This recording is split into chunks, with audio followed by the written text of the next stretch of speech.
Tafundisha mchana ili somo. Wewe mwenyewe una uwezo wa kumwambia baba yako na ukapona. Mungu akusema hivi, nimemuumba Peter kwa mfano wangu, alafu wewe mfano wa Peter. Usichangane hivyo vitu. Shetani anataka kuwa kama Mungu wakati wewe umeumbwa kama Mungu.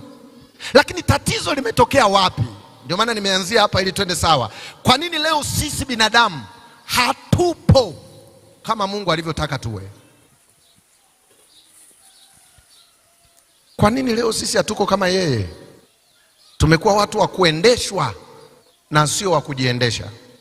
Ni kwa sababu kuna kitu cha msingi kilichokosewa ambacho natamani wewe na mimi tusikikosee. Kama umenielewa mpaka hapo nilipofikia, nipungie mkono.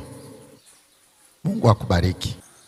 Kusema ukweli, kwa mambo yote hakuna kitu ambacho nakitii kama neno la Mungu.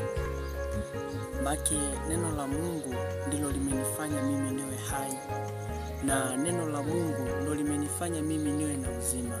Ile inatafasiriwa, na ndio maana tunakwenda kwa ajili ya kutafasiriwa ile maneno ya Biblia.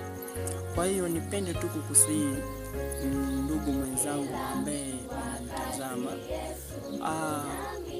wanasema Mungu kwanza, mengine baadaye, kwa sababu